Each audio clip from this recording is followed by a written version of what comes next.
All right, welcome to this conversation. What a day it has been to be Indian and to watch that entire ceremony play out in Ayodhya. I want to just pick out a few things that the Prime Minister said in his speech today that was interesting. He said that this is a new mantra to the citizens of India. He said, Dev se desh and Ram se rashtra. So from God to country, from Ram to nation, focusing sort of the energies of all of the people who gathered there and all of the crores of people who were watching at home, from the temple to the country. So there's sort of a transfer of focus because now this massive journey or the struggle that or the want to see this come true has happened. So what will or where will all of that focus go? He wants to transfer it to the nation. Now remember, we need to be clear, we are going into a massive election over the next couple of months.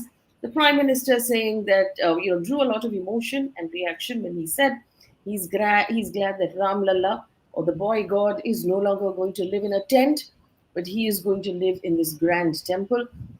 He also said, Our Lord Ram has come, Hamare Prabhu aa gaye. And he said that there must have been something wanting or lacking in the devotion of the people, that this has taken so long to happen, but he said, I'm sure God will forgive us. He also noted that the first draft of the constitution had Ram in it and has expressed happiness that the temple has been achieved with the help of the law. He thanked the judiciary for keeping the honor of justice. So the visuals of what happened today, of course, playing out, and everyone watching it across the country. The Prime Minister inaugurated the Grand Temple of Lord Ram in the city of Ayodhya. He was joined in the Sancto Sanctorum by only three other political people.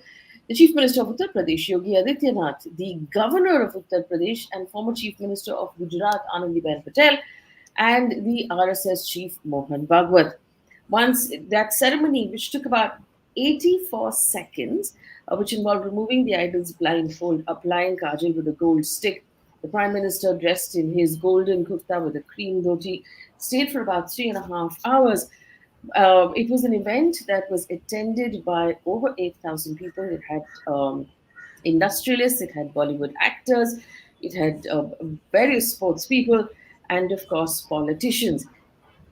There were a few faces that were missing though. L.K. Advani was missing. Murli Manohar Joshi was missing. Uma Bharti put a photograph of herself from outside of the temple up. And interesting to me, Amit Shah was missing. He happened to be in Delhi watching the live stream from the Birla Mandir, but he was not in Ayodhya at the time. In the Sancto Sanctorum was Yogi Adityanath instead. JDS leader Kumar Swamy, Hema Malini, Yogi Adityanath, several of these other people were there. JDS leader Kumar Swamy and Chandrababu Naidu may be giving us some clues about allies going into the next election as well. We're going to take some questions as we move forward. The questions that we're asking are this. Firstly, was the event purely religious, or was it also political? Was it more political, less religious? That's one of the debates we'll be considering. Secondly, we're going to look at how this changes India politically, culturally, and of course, the way our history will be written, and how we will change in various ways. To help us answer all of the questions through the course of this next 1 hour, we have along with me to ask the questions Aditya Menon, who is the political editor at The Quint, who's been with us all day. Also, as guests, we have Sudheendra Kulkarni, who's a socio-political activist and a columnist. We'll also have Saba, Naqvi, a senior journalist, and Sanjay Hegde, a senior advocate with the Supreme Court, join us through this conversation. Let me start by welcoming both Aditya Menon and Mr. Sudheendra Kulkarni. Mr. Kulkarni, if I may please start with a question to you. You've very interestingly on your, and Mr. Hegde is here as well. Mr. Hegde, good evening. We'll come back to why the Prime Minister thought it interesting to point out that Ram was in the first draft of the Constitution in a minute. Mr. Kulkarni on Twitter said both Hindus and Muslims should be introspecting at this point. And you also suggested, Mr. Kulkarni, that the minority, that the Muslims at this point have a responsibility to reach out, to amalgamate into society, and to respect Hindu values. Could you tell us why you think that? First, I would like to respond to a point you made in your introductory remarks. Was the event today in Ayodhya more political or religious? Obviously, the fact that the consecration of the temple was scheduled on January 22, just a few months before the general election, tells us very clearly that those who organized it have a political objective in doing so. The temple is still not complete, and by creating a nationwide atmosphere of religiosity, the BJP expects to benefit in the coming 2024 parliamentary election. Having said this, it should also be recognized that the millions and millions of Hindus who have celebrated this event are doing so out of their genuine sentiment and devotion to Lord Ram. And that is something which should not be either discounted or dismissed. Going back to the question that you raised, I believe that ideally the reconstruction of Ram Temple in Ayodhya ought to have been a joint effort of Hindus and Muslims leading to national reconciliation, national communal reconciliation, national integration. By this, I mean that the Muslim community ought to have voluntarily given up its claim on the disputed site. It did not happen, and it led to the demolition of the Babri Masjid, which itself is an anti Hindu act and an anti constitution act. Let's not go into why it happened and how it happened. But the fact is that had it been a Muslim stand to give up their claim, respecting the religious sentiments of the Hindu community, the history would have been different, because there is no equivalence between the significance of Ayodhya and the Ram Janmabhoomi for Hindus and the significance of a masjid that bears the name of Babar, who is an invader. Unfortunately, the leaders of the Muslim community misled the community, and we have seen what we have seen. Having said this, I would like to emphasize that today it is the responsibility of both Hindus and Muslims to reach out to each other and do everything necessary for reconciliation and promoting harmony and what Ram truly symbolizes, that is Ram Raj. Ram Raj, as Mahatma Gandhi explained, is a state in which there is justice for all, no discrimination, no indignity for anyone. We are far away from reaching that kind of society or state, and it's the responsibility of Hindus and Muslims to both endeavor to achieve this.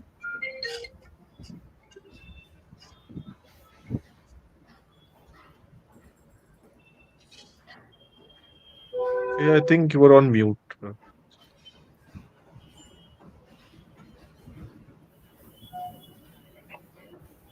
Okay.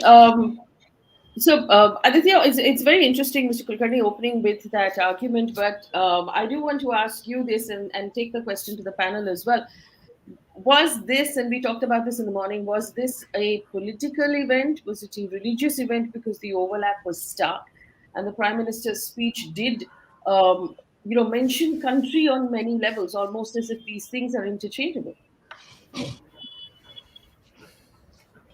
So, I mean, do think that firstly it was a deeply political event because you had the Prime Minister, the Uttar Pradesh Chief Minister there, the RSS Chief Mohan Bhagwat being there again, significant because he's not as if he's someone who has a ritual importance to the entire ceremony, and also the manner in which the Prime Minister was at the center of it. We had Govind Giri Maharaj say that, that India is fortunate, Hindus are fortunate to have a man like Prime Minister Narendra Modi at the helm.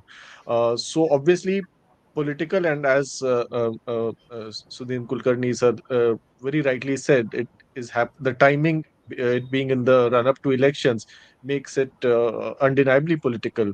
I, in fact, wanted to ask him that I mean, what explains and the absence, or rather the slightly low profile presence of people who are associated with the Ram Janmabhoomi movement, leaders like L.K. Advani, Dr. Murli Manohar Joshi, Uma Bharti was there, but on the sidelines. How do you read that, sir? The absence of Advani ji and Murli Manohar Joshi ji has to be attributed to the fact that they are very advanced in age and not in the best of health. It also has to be attributed to the fact that the Prime Minister wanted to be at the center stage of the entire event.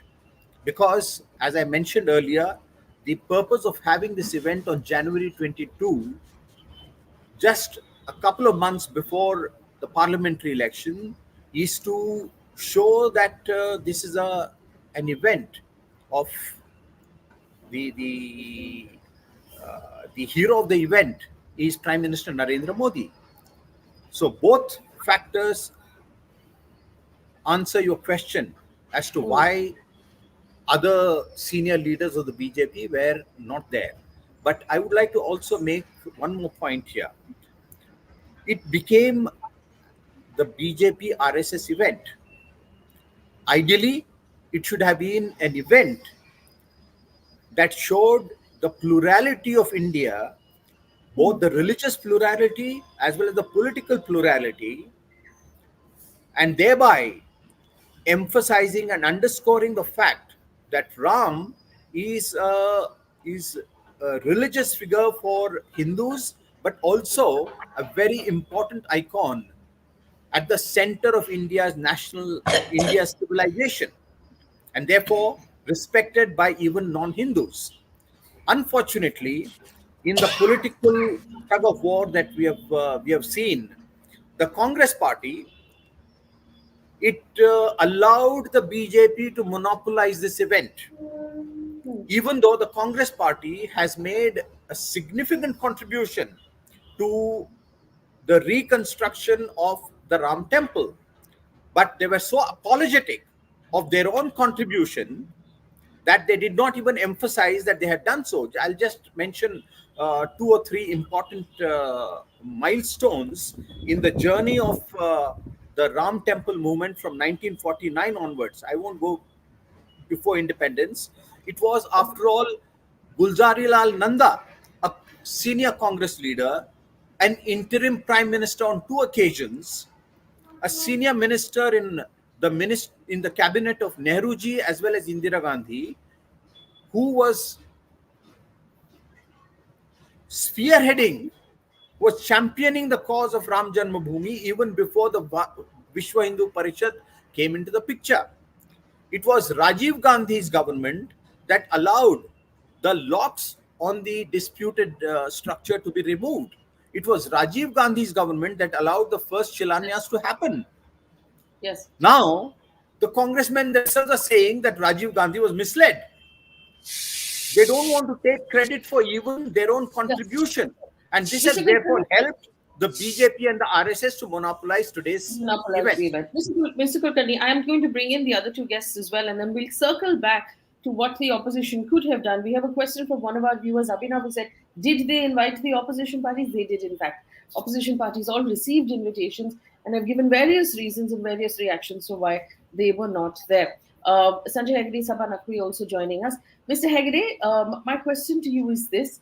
Uh, you know, there will also be a mosque that will be built in Ayodhya. Do you expect that the Prime Minister will also inaugurate that mosque in an attempt to show that he is neutral and he belongs to all? Or have we really passed that? Because if you look at social media today, Mr. Hegde, everybody is sharing copies of the preamble of the Constitution on social media, making a sort of subtle point. Are we moving away from that preamble? And is that why people are looking a little upset? Well, let's put it this way, this is a historic day. That whether it is good history or bad history, time will tell. This is a page marker. On this mm, day, a long standing dispute has been resolved one way. The question is now what? We still have the same problems that existed before the temple. We still have the same high rate of unemployment. We still have 80 crore of our people being given emergency rations. Now, does a temple solve it? Or are you going to shift all your problems from the great man leading you to the great temple which has now emerged? So, I do not know whether this prime minister will be prime minister at the time that the mosque will come up. But going by his behavior so far, I would be very surprised if he turned up at the inauguration of the mosque, mm, or if there is any particular ritual for inauguration of the mosque also. I'm told that when the Jama Masjid in Delhi was being built in Shah Jahan's time, it never formally sort of got completed. Shah Jahan actually lost his temper finally and said that next Friday I'm going to come and pray there. And the architect of that day had to get that place cleaned up within the next few hours, and he made a public announcement that if you find any rubble on the floor, please take it, it's yours. And that's how the mosque got cleaned up. So a mosque stands in a different plane, a temple stands in a different plane in the respective beliefs. But for the constitution, whether it is a mosque, whether it is a church, whether it is a temple, the constitution is supposed to stand equidistant and mm. equally friendly to all. I hope that whoever is prime minister, when that mosque is ultimately built, also comes and expresses the nation's wholehearted solidarity in the same way that the nation's solidarity was expressed at this temple. I don't know whether it is this prime minister, whether another prime minister, or whether there will be the same level of care and the same level of precedent setting. Right. These are things in the future.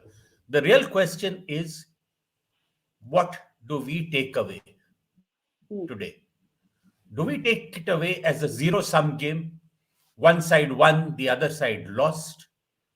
Or do we go back to that old song which was there near independence? छोड़ो कल की बात पुरानी नए जोश से लिखेंगे मिलकर नई कहानी हम हिंदुस्तानी. You must remember that that song was written at a time when we were coming out of the trauma of partition, when all those fights over language, what is Hindi, what is Urdu, all that was there. And that time there was a thing that we just set it aside and go forth to build a new country. Right now, we are busy trying to figure out whether old debts have been paid, whether old wounds have been reopened or restitched and are in a position to yeah. be forgotten. I don't think this augurs well for the country. I know of no country which has gone forward by looking backward towards a glorious past. Let me bring in Ms. Saba Naqvi, who joins us as well, very senior journalist. Ms. Naqvi, Sanjay Hegde said, we don't know which prime minister will be in power. Let's answer that question right now. The slogans within the BJP are Ab ki baar char so par. And there is a fair amount of confidence that a already very popular, very strong prime minister going into this election is likely to have been made much more popular and much stronger. How much do you think this is going to add to votes? And will it also reach out to, is it a pan country outreach? Would this matter as much in the south and the east as well? Good to see you back, Faye, after a while, and congratulations for all the things that have happened in your life. Thank you. So, first of all, I cannot make a prediction about the future, even though I'm a political analyst. But I'll say one thing, that anyone who has to subvert the media, control them as totally as we see today, traditional media, any force which controls all capital, and we saw it at Ayodhya too. The Ayodhya campaign has been built up as an inevitability by the complete force of media. Faith on so you step out in Delhi. If I take you near a part of my house, you'll hear non-stop. The Mandir has put loudspeakers and they've been given money to do that. This part of the it's part of the Sangathan outreach has been phenomenal. And to get into the history of the dispute, I'm not looking there because it's actually beyond Muslims. It's actually doing it beyond. It's beyond Hindu, Muslim, and Babur did this, and some Muslims should have done that. It's not relevant right now. What you're witnessing now is authoritarianism combined with majoritarianism. Mr. Modi has, in a radical way, even though that's not the intention, also taken the position of the Brahmin priests. It's remarkable. It would have been a radical moment. He has appropriated that for himself. I mean, we can say Advani ji was not Bell, but these were all afterthoughts. It is all about Mr. Modi. Mr. Yogi stood a little bit in the background, and he was just there. So within the internal dynamics, let's be clear. This party, which was once noisy with different power centers, is entirely under the control of one figure. The RSS chief is subservient to him too. And it is the sheer force and will of Mr. Modi himself who orchestrated his own campaign when he shifted from Gujarat to Delhi, which I have written about in a book in the past. That's one aspect of it. But right now, what we have witnessed is also the media. Completely, the media is there saying Jai Shri Ram. People who head agencies are there saying Jai Shri Ram. In what media was supposed to be a bit apart from all of this, we've seen that decline for a while. Now it's just out in the open. It's a triumphalism of a very, very remarkable order of media. We've seen the capitalists also on call. So, when the leader calls, I mean, it can be, and the merging, there was this incident where this photographer from a very well-known photographer had put out his image. He put up a picture from the Ayodhya airport to thing, which had Mr. Modi and then Lord Ram and then Mr. Modi on all the pillars. But because that picture was a brilliant news picture, but eventually the pictures of Mr. Modi were taken down because it caused a bit of an embarrassment. But the point is, what has this event has been a huge mass exercise for the entire cadre of the Sangh Parivar. Now, it is not as if everyone who is out there holding a flag today, some of them are little kids from a basti. It's just a moment of where you're going to get a lot of food, you're feeling you're being invited. Where the BJP has scored, and I'll say this, is that the social gradations of Hinduism had always that the BJP, even if we turn around and say that today there are 2 Brahmin chief ministers, 4 Brahmin deputy chief ministers, but that is the change that the BJP has managed to bring about. It has managed to make many subaltern communities in the age of Modi particularly feel that they're part of something. So you don't have jobs, you don't have that sort of thing. You don't have that kind of, but you get a lot of ration thrown at you, and you're told to worship the leader, and you're given a temple, and there has been a lot of food distribution in the national capital today also through because everybody's having a langar. Every market is sort of festooned. There's non-stop. You cannot stop the bhajans. I didn't try with my name, but the Hindu residents tried. You can't stop them. It's all orchestrated. So the point here, Faye, is that it is a huge but a self-confident party, a Mm. self-confident leader does not go into an election where you break the legs of half your opponents, show them a red card, throw them off the field, which is what is being done to the opposition. You have had the spectacle today of Rahul Gandhi not being allowed into a temple, into a place of worship in Assam. You have had this whole show Okay. of power, of money, wealth, and glory in Ayodhya, where you've had from film stars to industrialists go there. and say Jai Shri Ram. You've done that. You managed that. It is a historic day because you've managed to completely destroy the symbols of the old state, and it's not over. That this is a moment of reconciliation is not true, because there are, even as we speak, the hate campaigns are on, and there is talk about Kashi and Mathura. Should you need a mass exercise? So this is the theme for the next election, and it's not over. It's a political tool entirely, and it would have been completely Okay. suicidal for the Congress to have been there.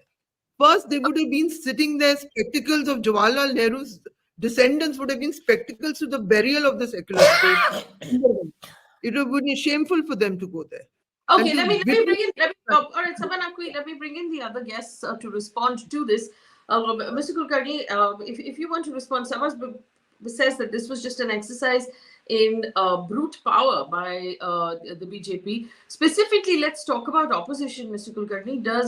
Do you agree that their legs are being broken and they're being sent off the field, or do you think the opposition is making a series of bad decisions that are detrimental to their own fortunes in the upcoming election?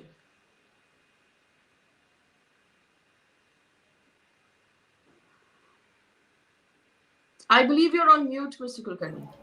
You can hear me? Yes, I can. Yes. Yeah.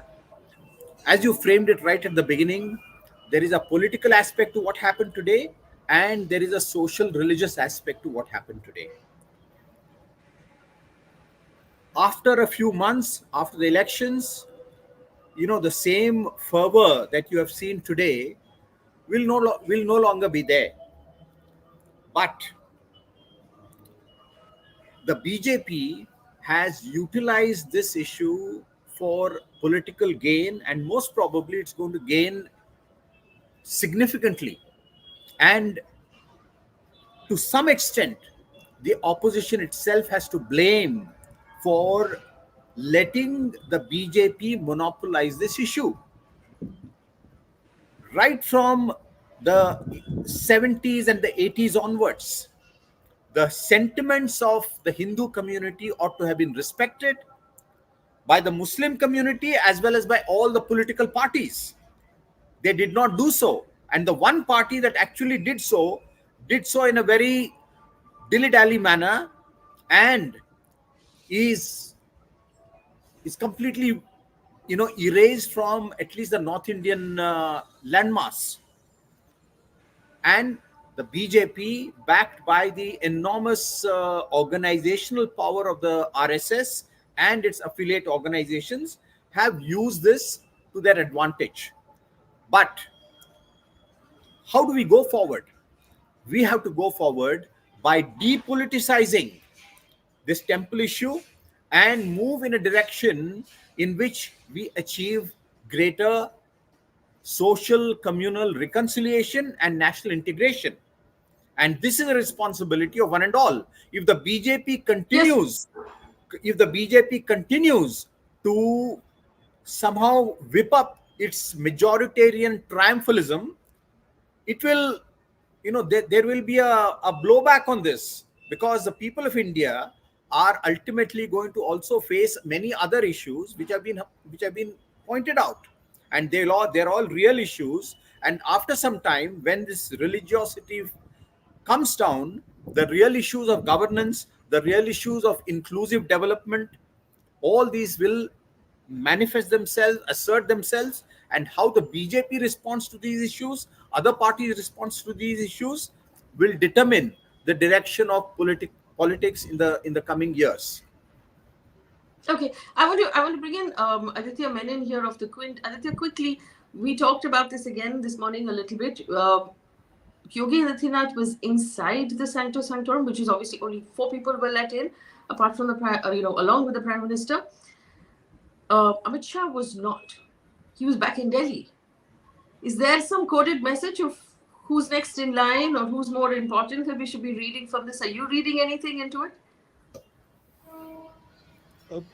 I mean, I think this is a very significant moment for Yogi Adityanath as well.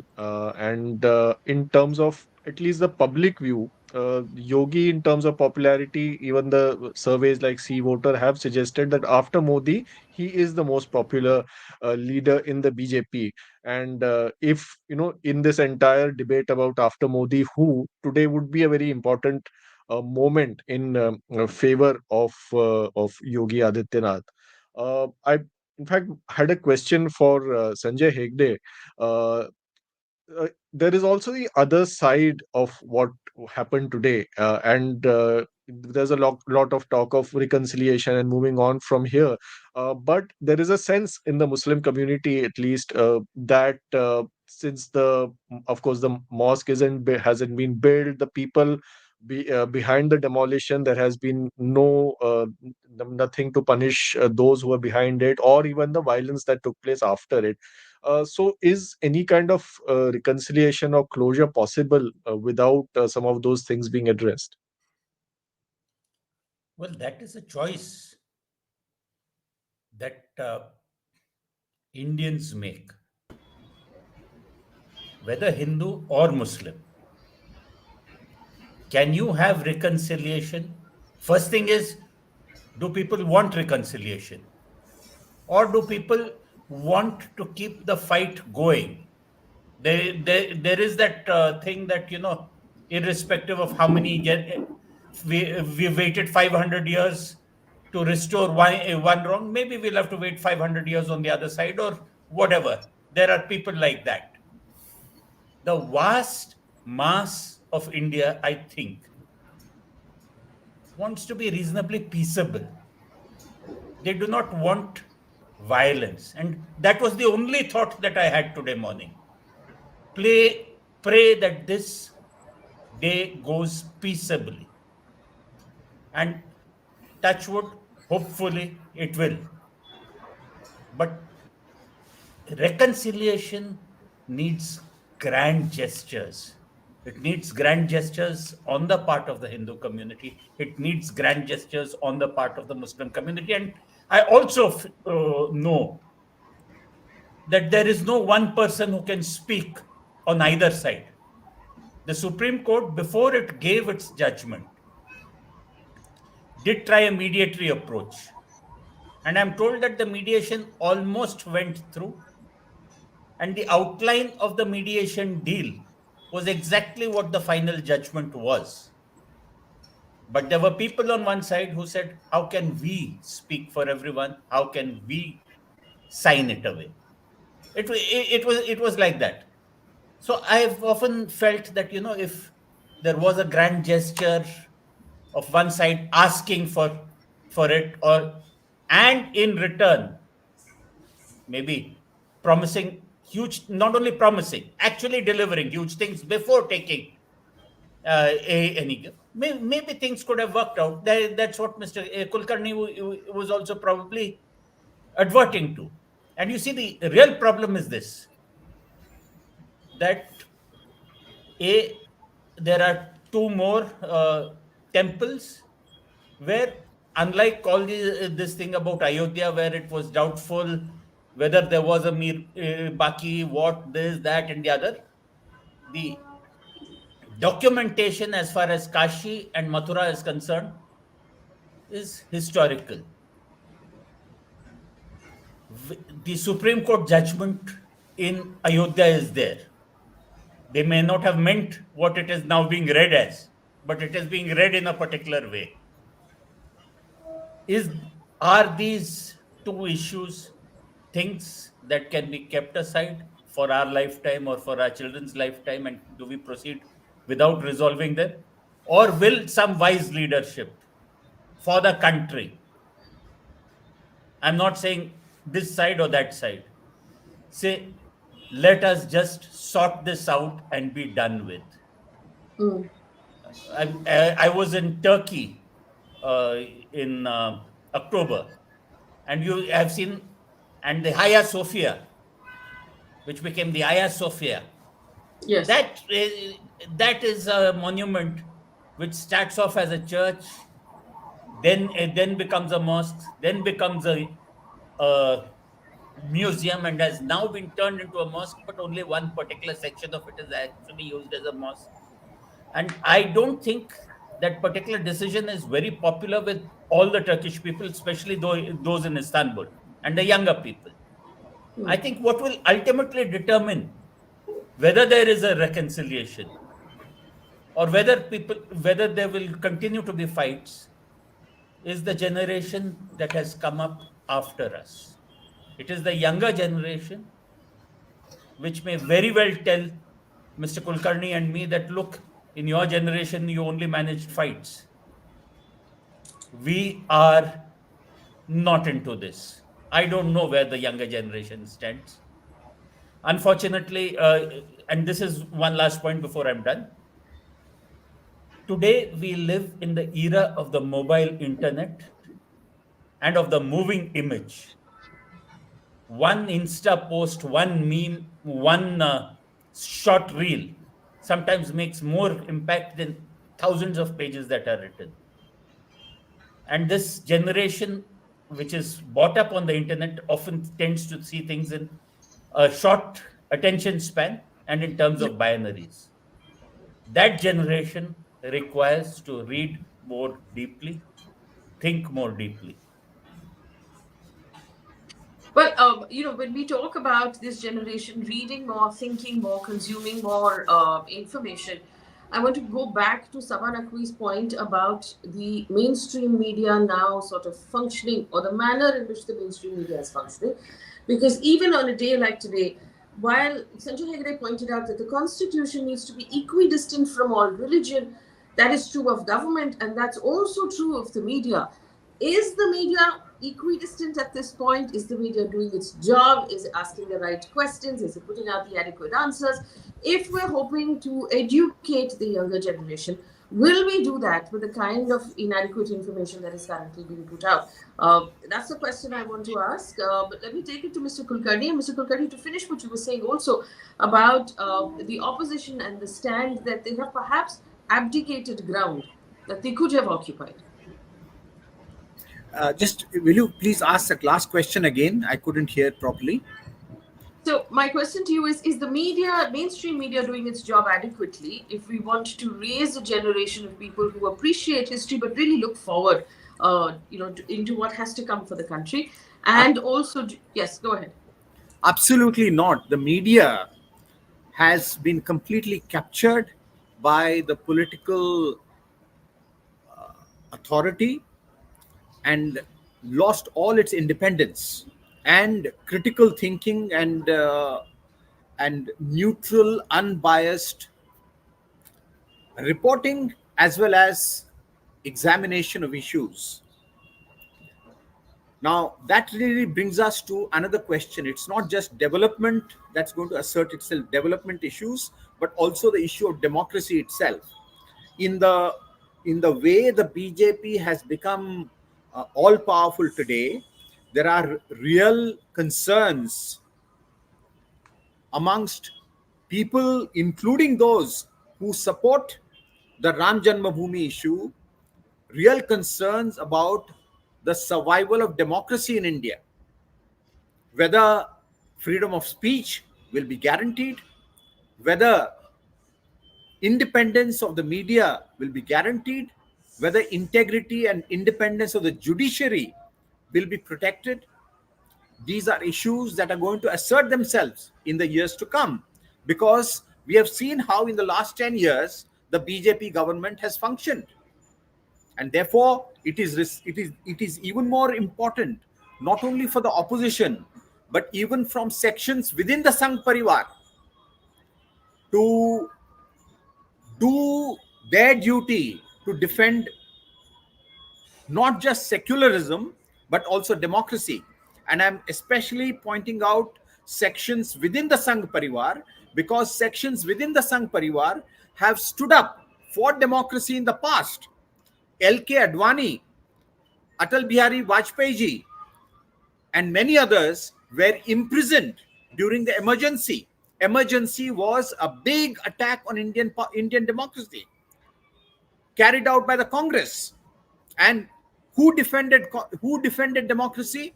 It was, amongst others, people from the then Jansangh and later the BJP. And therefore, there are democratic credentials even in the Sangh Parivar. And therefore, going forward, I believe it is a responsibility of people who believe in democracy, who believe in constitutional values, to come together. But in doing so, we should not behave, and we should not be seen to be behaving as if we are anti Hindu, because that is the worst way of defending democracy. That's the worst way of defending secularism. Uh, I, in fact, wanted to take this aspect that Mr. Kulkarni was saying forward. Now, today we had three different models of the opposition parties trying to capture the optics and take on the BJP. We had the Congress protesting against being denied entry in the temple in Nagaon.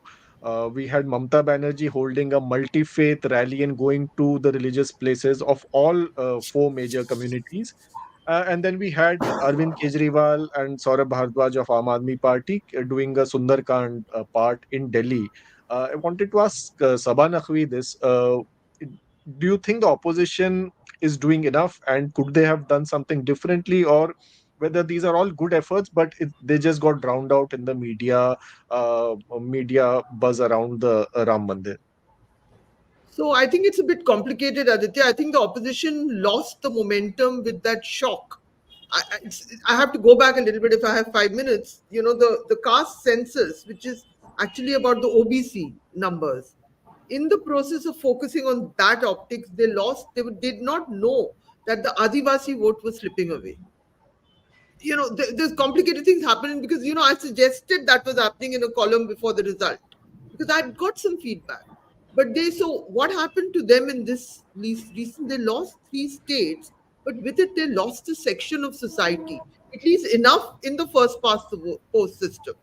They lost the tribal votes in Chhattisgarh, Madhya Pradesh, and in Rajasthan. It was divided. Rajasthan was still close. That was a shock for them. And they were, what is even more interesting, they had no clue this was happening.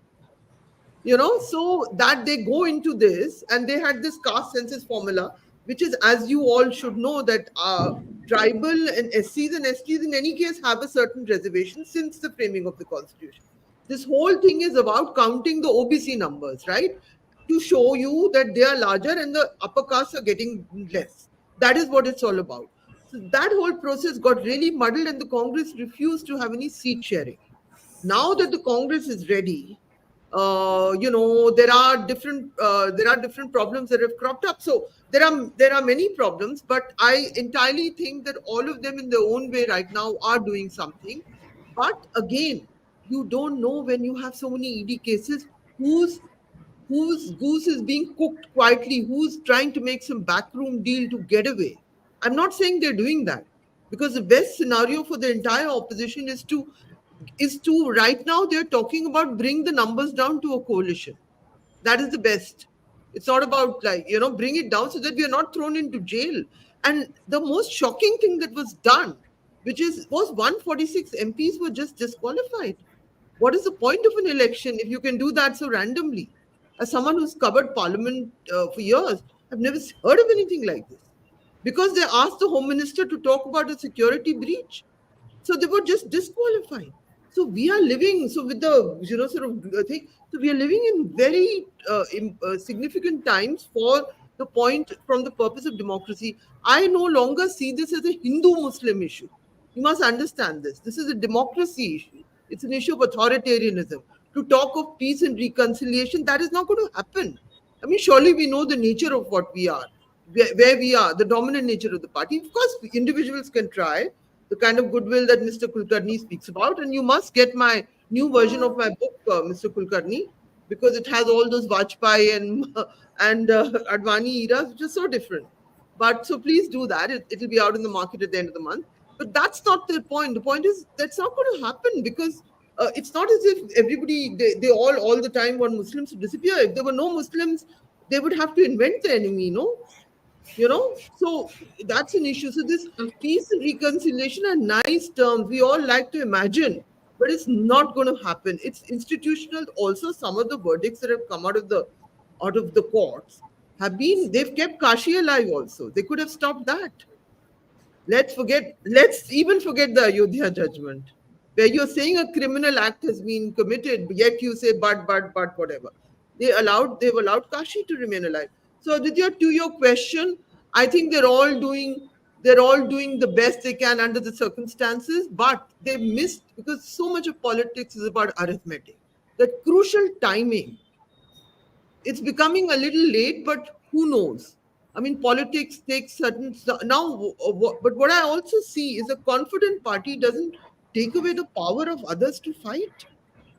So the fact that the BJP feels the need to be like this, it's also it needs to generate itself. It needs to destroy. I mean, there was always Okay. corruption in political finance. Always Congress era. Congress made so many mistakes. Ram Janbhoomi, ideological, this, that. Over the years, we all know it. But they allowed others to live. Right now, you are in that suffocating situation. So, yeah, I think Mamta is doing a fine job with whatever she's doing. And she really has a direct contest on her hand. And I mean, Rahul Gandhi to be stopped, and we all, as right minded citizens, have to ask that when everybody is invited to a temple, you don't allow someone to enter another temple. At least those of us who have some little traction somewhere can note that. And as for Arvind Kejriwal and all, I find this, he is a very shrewd politician, very, very shrewd mind, which is why his party has grown so far. But I think on this one of trying to be a BJP version, either he's made a calculation that we don't understand, that you have to show some religiosity in political life, because he usually has a formula that has some electoral resonance very frequently. Let's accept that about Kejriwal. We have to know. I mean, he has one phenomenal victory. Well, it's interesting also, Saba, the DMK, for example, there's been controversy in Tamil Nadu about them not allowing the live streaming of the event at certain Yeah, locations. Was that, for example, a bit of a self goal as well? Because I they think came so. off looking like, they were anti the larger population. Mr. Sanjay Hegde, I want to ask you about Kashi Mathura Baki hai. Obviously, in the courts, how do you see this playing out in the sense that, Mr. Kulkarni's talked repeatedly about reconciliation and about people reaching outreach, but is this likely going to play out, up till a Supreme Court bench as well? And I know that I'm asking you to predict, but allow me this on one day.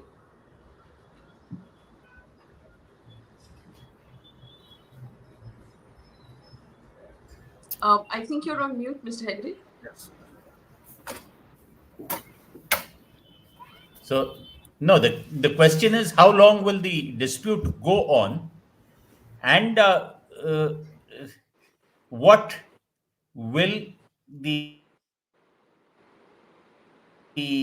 political scenario of the country as a whole? I'm not speaking only of parliament or legislative majorities. Courts do not come from heaven. We do not come straight out of some revealed book of scripture. Courts often are just ahead or just reflective often of majority sentiments. If the majority of this country says, look, secularism and an equal distance was a conscious choice made by a 80% Orthodox Hindu Constituent Assembly. That we at that point of time said, look, we are a pluralistic country. Everybody has a different god. Everybody is this one. Let's just stay away from this. If that choice is properly made known to people and not treated as anti one community or anti people, then courts will probably try to tamp down fervor. If, on the other hand, there is a huge fervor followed by huge victories in parliament and whatnot, I I often go back to Mr. Falinariman's formulation that a majority parliament often sees a conformist judiciary. That's actually really well said. We need a minute to sort of let that sink in. But I'm going to take the question to Aditya. Aditya, we talked about it this morning. The sort of change in the way the Prime Minister Narendra Modi is being portrayed at this point in terms of the exercise of what he's seen doing, what he's wearing, the kind of messages that come out about him. Is he moving towards a priest king or a sadhu king chosen by God? Is that the sort of image that is being sort of built? Because if we see, he's moved largely into wearing pastels and white and today gold, uh, visiting temples a lot. And recently, we also had LK Advani sort of let's say, bless that kind of image by saying that he was chosen by God to make this happen, that he is somehow being picked by God. So, is that the kind of image that the BJP is now going for, Aditya? It certainly does seem so. I think this entire emphasis on the Prime Minister living in an austere way in the last 11 days and not eating solid food and sleeping on the floor, these kind of reports. And now today in the speeches, also a number of people mentioned that. Yeah, I think there seems to be a sort of trend to present Modi as a sannyasi king or a sannyasi ruler or a renunciate ruler. Um, that's yeah. I in fact wanted to ask Mr. Sudheendra Kulkarni this.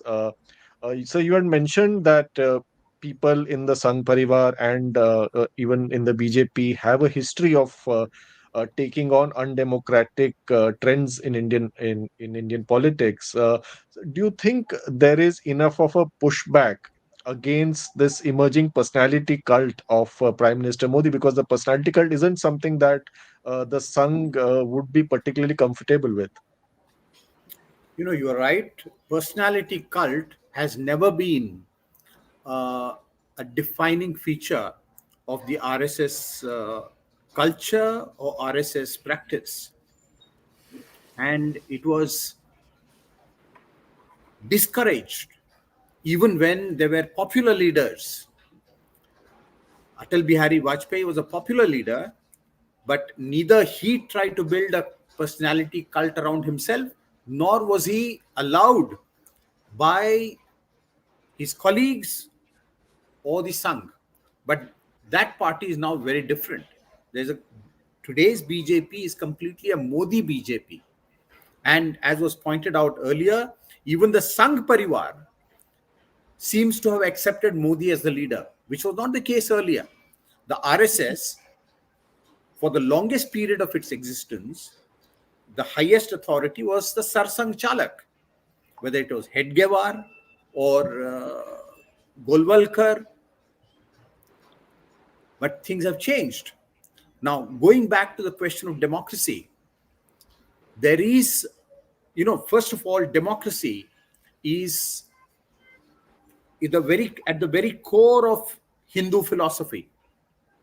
Hindu philosophy believes in accepting diverse points of view.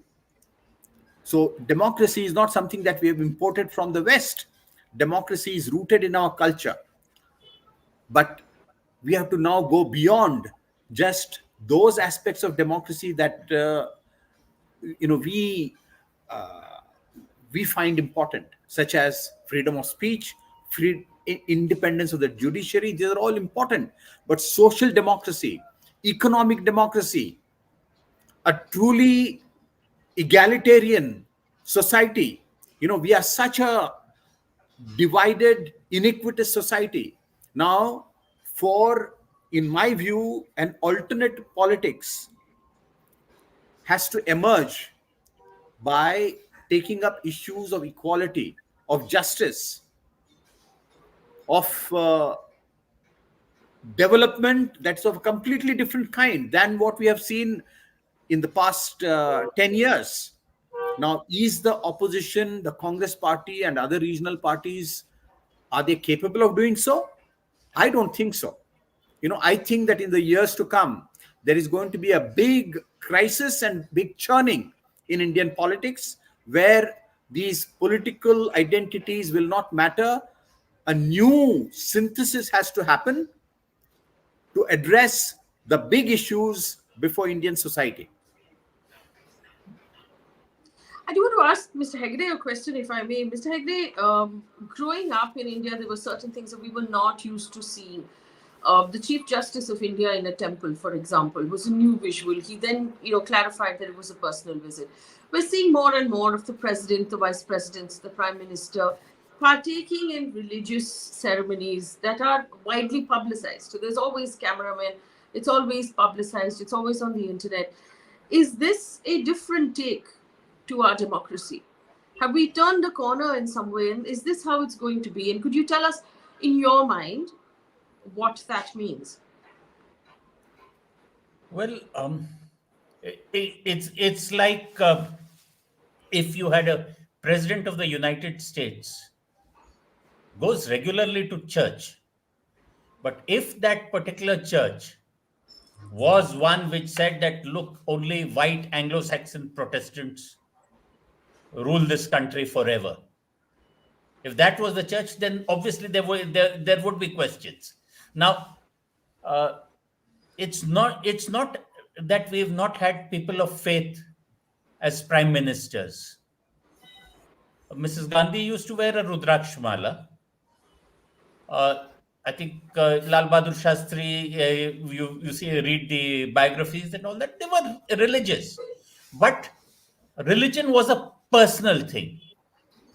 There was also an outreach where, to reassure the minorities, the people participated in their festivals. I actually remember the late N.T. Ramarao at a time when he was in full saffron attending Eid prayer.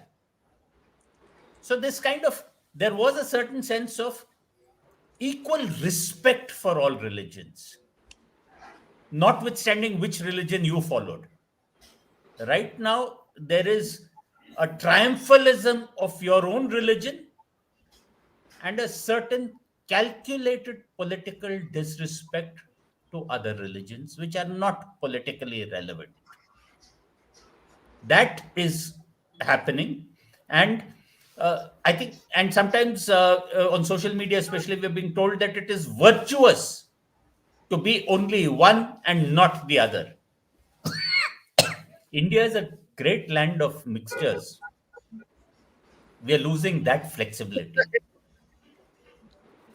Ms. Naqvi, go If you ahead. have a moment, I just have to say one thing to Sudheendra, because I remember, because I was just doing in 1999. Shahnawaz Hussain was an MP and a minister in the BJP. He used to throw an iftar, and he threw an iftar party to which the prime minister and all came, which is Atal Bihari Vajpayee. All of the top leadership of the BJP attended, and then after that, Vajpayee was at that time having certain tensions with the Sarsang Chalak, and there was always an element in his prime ministership. But after that, Atalji makes a statement about the Ram temple, a statement supportive of it, of the Ram Mandir issue. But so there were these permutations and combinations. Now the question of even hosting an iftar, by the way, is impossible. And that was an iftar with non-vegetarian food, where he had kebabs and biryani and all. Whereas I remember Venkaiah Naidu hosting iftars, which had pakoras and all in the part. Not Venkaiah Naidu, sorry. Venkaiah Naidu would have these elaborate Andhra meals, but Yeah. one other BJP president would host iftars in the party office, but vegetarian iftars with samosas and pakoras. Now, there's no question of any of this. So just the point of, I mean, I'm just adding an anecdote to lighten this. So at that time, the Sanjay Nirupam, who is now in the Congress, was in the Shiv Sena. He said, "Wow, what a great moment after an iftar, a statement for Lord Ram." So our politics has gone through many hoops and loops and jumps, but now the main point is not Hindutva; it's Moditva. In some books, Christophe Jaffrel's book, Modi's India, he's given the phrase Moditva. It is in one personality, and the democracy deficit which the BJP had actually in in that age, more than the Congress, which was run by the High Command, because the BJP had competition inside it. Now everything that is also something which is very, very significant, and it was really on visual display today. So it was not just a religious event, which it was for many Indians, religious, spiritual, and many people who are young, they don't have even a memory that the Ram Mandir is associated with that troubled history. They just know a good mandir is being made, and we are being told on WhatsApp forwards and all. Attention span is short. Halwa khayenge, mandir jayenge, bhagwa. We'll go with the flags. That's how the mind works these days. But it is. Let us understand. It is everybody. It's also the assertion of the individual. That is, I think, my final take on this. And it's been very nice to have a sensible conversation these days. And I think I'll take my leave now. And good to I see all have of Right. just you. one line, Saba. Yes, Yeah, Mr. yeah. Hegde. India now has to decide who its Maryada Purushottam is, whether it is Mr. Narendra Modi or whether it is Lord Ram. Yeah. Very Before profound, before we Sanjay. wrap up, yes, before we wrap up, Aditya, do you have a question? Uh, Yeah, I mean, just wanted to ask. See, we had this incident in Jhabua, Madhya Pradesh, in which people they climbed on top of a church and put a saffron flag. Uh, we are hearing now reports of stone pelting at a procession in Vadodara. So obviously, we don't know who's behind the stone pelting. But is it taking us towards greater polarization? And is there a potential of something as unfortunate as that happening? And also, let me add Absolutely. to that: is that polarization going to become more heightened as we move closer to the election? Uh, the polarization is a fact, triumphalism is a fact, and growing intolerance and bigotry in a section of the Hindu community is a fact.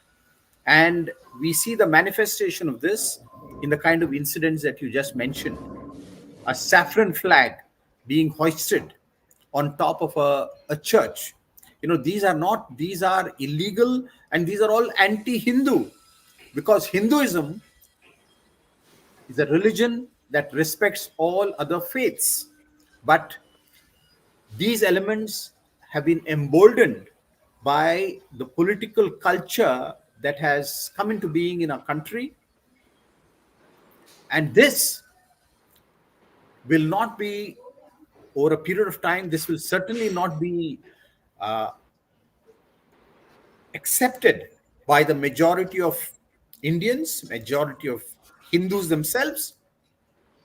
There will definitely be a pushback. How long it will take, we don't know.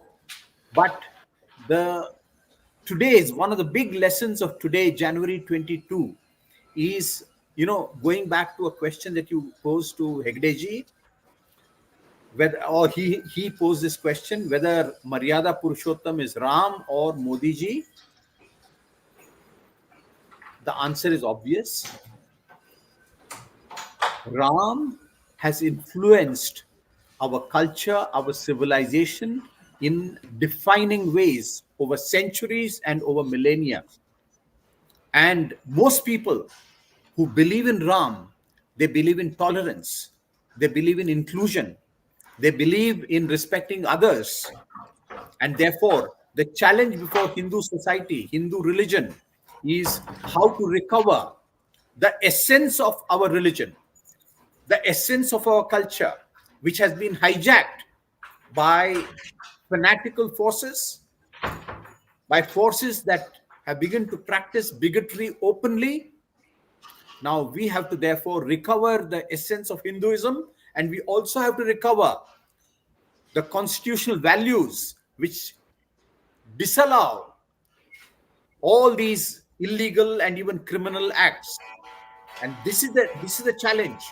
Which way India will go in the near future, whether emboldened by what has happened, we become more and more triumphalist, the majority community, that will be ruin of India. But if we listen, and if we rededicate ourselves to the essence of Hinduism, to the essence of Indian culture and Indian civilization, then we can actually reconcile, we can heal the wounds of the past decades and even the past centuries, and create a truly inclusive civilization, a truly, if we shouldn't really be use the word make India Vishwaguru, meaning become a model nation for others to truly admire. And over the centuries, other countries have admired India because of these values and these principles. We have to get these principles back. Right. I just want to point out also, the Prime Minister today, in a sort of unofficial start to a political campaign, said, calling out to the youth, you represent a generation of India that's hoisting a flag on the moon, successfully completing the Aditya mission, waving the flag of Tejas in the sky and Vikrant in the sea. This is not purely a religious statement. This also talks about effectively the achievements of the country under this government or the achievement of the government itself. Um, is this the beginning? Is this the line from which the political campaign is likely to begin? And is the visual of what we saw today going to carry the BJP and the Prime Minister through the campaign? To either of you. Aditya, do you want to take a stab at it and then we will take it to our guests?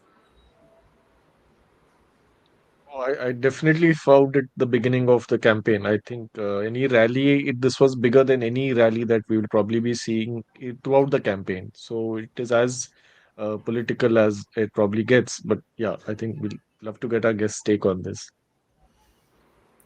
Well, Mr. Hegde? of course, it is a campaign, but which way the campaign will go will depend on their assessment. If the assessment is that we are going 400 par peacefully, then that will continue. But if the assessment is that no, despite that, we need polarization, then there will be more of the triumphalism. Uh, One thing, I mean, I respect the BJP and the RSS for their knowledge of the craft of electoral politics. They have a continuous monitor on people's pulses and they tweak things. And whichever issue catches fire or the imagination, they run with that. There will be 100 distractions, but uh, today the Ram Mandir, has it caught fire or not? There will be an assessment in a couple of days. Well, taking that question to Mr. Kulkarni, it is true that the BJP is an election winning machine. Under Mr. Amit Shah, he plans elections months and years in advance. And it's almost as if as soon as one election is done, he starts planning for the next one. So obviously that is an activity that continues to take. So from your point of view as well, um, my question to you, Mr. Kulkarni, is do you see the Ram Mandir victory for the BJP carrying them through the election? Or do you believe that this may die down and they will have to, and the other issues of unemployment or things like that will come up? Or is this in the bag for the BJP? Are we talking 350, 400? What do you see? So I'll begin by saying that in Narendra Modi, we have a very intelligent politician.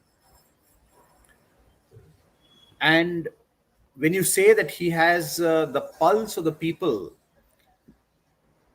what it also means that he conveys his message, he speaks to the people in a manner that makes people proud of being Indian.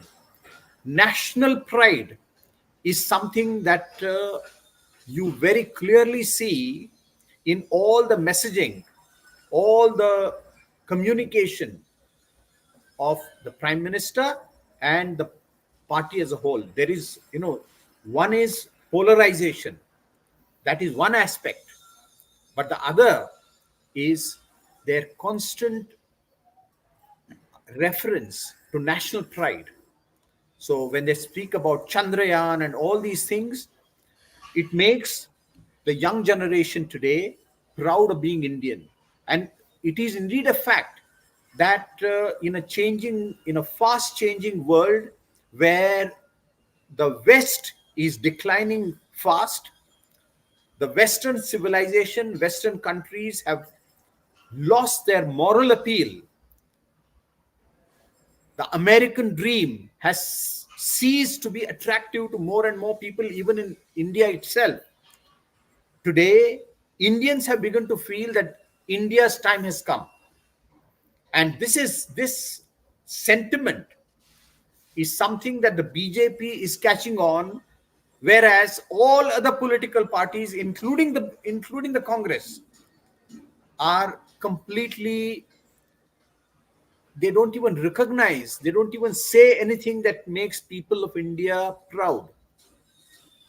And because of this combination of polarization, religious polarization, and national pride, to answer your second question, the BJP is likely to do very well in the coming election.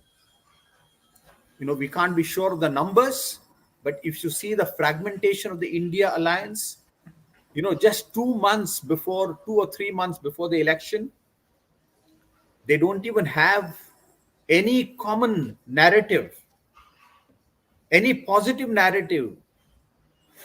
Apart from attacking the Modi government, they don't have a positive narrative to the people. So we are going to see an outcome of this election that is in some ways predetermined. Now, I would like to just make one more point, if I'm allowed. Please. In all that we have seen today, if we see this in a historical context, I see somewhere a major contribution to the tragedy of India's partition in 1947, when India was divided on the basis of a two-nation theory by the Muslim League, and thereafter Pakistan completely de-Hinduized itself, suppressed and erased its Hindu heritage, called itself an Islamic Republic.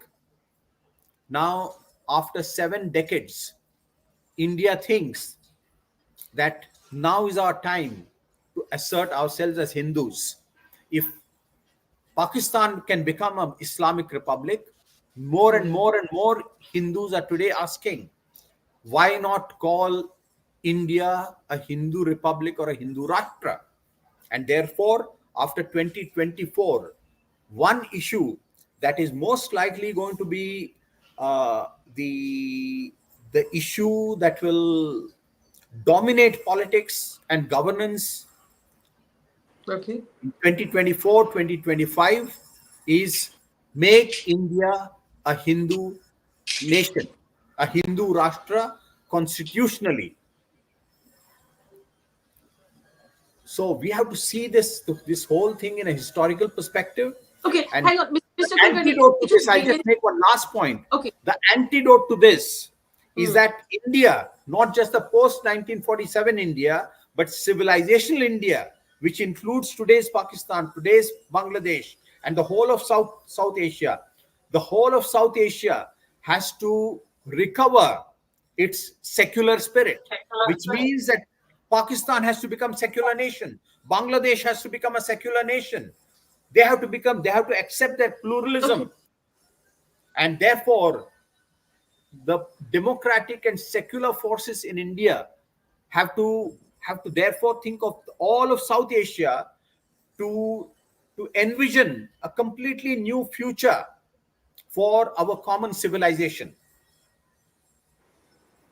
Okay, Mr. Mr. Kulkarni. I mean, my response is, of course, Pakistan as a country is in disarray economically, politically, on various levels, and that's hardly a country we should either be comparing ourselves to or taking any example for, or holding to any accountability. India, in fact, looking to see itself as a leader of the global South or a leader of the world at this point, should be it is setting examples, and so I don't believe we should be comparing ourselves to our neighbors. But I do want to ask Mr. Hegde.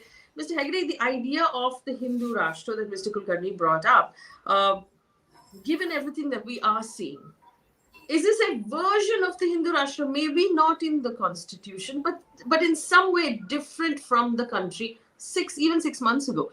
It is different. We have to acknowledge that it's different. We have to acknowledge that in Mumbai, where I am, every building has celebrations on right now. Everybody's talking about Ram Mandir. There is a perhaps a more open display of pride in today's event than they would have been in the India that we grew up in. It is a different India.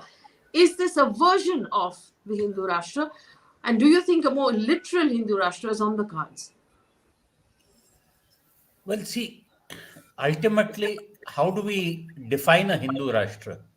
I keep telling people that, even a Hindu Rashtra will still have to have its own rule of law. And how does Hindu Rashtra deal with concepts of equality?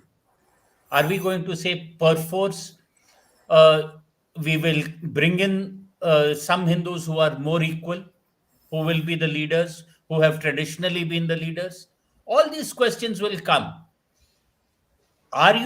If you were to ask me, have we de facto become a Hindu dominant country? We always were a Hindu dominant country. The question is, how dominant do the Hindus of the day want to be? Do they realize that in seeking to achieve uh, a kind of dominance, they are losing the plot on on building a on building a country? It's like the Chinese Communist Party, which wanted a peaceful rise to coincide with the 2049 foundation of China. We, but then they've got into all kinds of little pushing here, there, and all that. Similarly, as far as India was concerned, it was a Hindu majority country right from the time of partitions. What kind of a country did the Hindus want to build? The Hindus did make a conscious decision with very orthodox Hindus, including President Rajendra Prasad, who was the most orthodox of them, saying that this is what we choose. We choose a secular society because we have seen the great violence that has happened in the name of religion. Please look in 1949 when they signed the constitution. What was the previous decade? What did they give them? It had the partition of India, it had the World War, it had the Jewish Holocaust. We had seen where violence based on religion had taken people. We didn't want any of that nonsense. 2 generations later, or 3 generations later, we seem to be forgetting those lessons, and we are again going back towards that. And Mr. Kulkarni is right there, in a very changing world. We are living in an age of emperors, of strongmen, and for a student of history, these are dangerous ages when these strongmen will fight with each other and will make mistakes. So whosoever can maintain a united country peacefully, that's the man who will win. And I hope, man or woman, I hope our leadership takes the right path. Right. On that note, I'm being told repeatedly that we have run out of time. I want to thank Mr. Kulkarni and Mr. Hegde for your time. Saba Naqvi is left already. Aditya, Menon, it has been a pleasure as always to sit down and watch an event with you. And for our audience, I must remind you, the team at Quint and the team at Beetroot, which is my team, are going to be working together through this election from starting now until after the swearing in is done. So we'll have data, we'll have ground reports, we'll have weekly analysis of everything that happens. And it's the same offering: clarity, no shouting, moderated understanding of what is going on to help you understand what's going on better. All of it done with respect and dignity. That's what we always constantly aim for, and we hope you found this really useful. Do leave us feedback, share this video, subscribe, and like the channel as well. It helps us put out more information. But as we stand today, I want to just take a moment. It has been a historic day. Some of us are celebrating, Some of us are watching quietly. There are some portions of society that are perhaps not at ease. There are some others who are hurting by what's happening today. But it is a bookmark, it's a turning point, it's a milestone in the modern history of our country because it marks the culmination of a struggle that stretches over 500 years. Various generations of people who wanted this. There's also a genuine sense of pride on the ground among people around us, among people all over the country. That sense of pride seems to stretch across the country. There's a more open feeling of celebration, people coming out, people expressing how they feel. There's a sense that they had held it in for a really long time, and now there is an opportunity to let the world know. It's very similar, this feeling, to the landing of Chandrayaan. The kind of national pride, of achievement, of being taken seriously, of finding our place in the world, of finding our acknowledgement in the world. And that's also perhaps symptomatic in how the NRIs are celebrating across the world as well. And we're seeing a lot of those visuals. There was a large screen in Times Square that carried the entire event. We've seen none of the Indian diaspora, specifically the NRIs in the West, have slept all night because they've been up all night watching the event as well. So all of this deserves to be recognized. It will be documented. It will perhaps also rewrite and change the way we look at the history of the modern history of our country. It is a moment to sit back and take note. It is also a moment to read and reflect on the history and who we are, where we came from, and how we got to this point. Like Sanjay Hegde said, no country moves forward successfully by being completely obsessed with looking backwards towards the past. But we must be adequately informed of our past so that we know where we're going in the future and we're making the right choices. It's a good time also to take a look at what our founding parents envisioned for us. They dreamed of our country, a country that our founding fathers and mothers gave their lives for. They imagined a country. Are we that country today? And what can we do to make that country better? Because at the end of the day, we are only custodians of this country. We're custodians of the Constitution. We're custodians of the forest, of the air, of the city, of the rights, of the equality. We hold it in our custody for the next generation. And we need to make sure we're doing a good job. Thank you for watching and good night.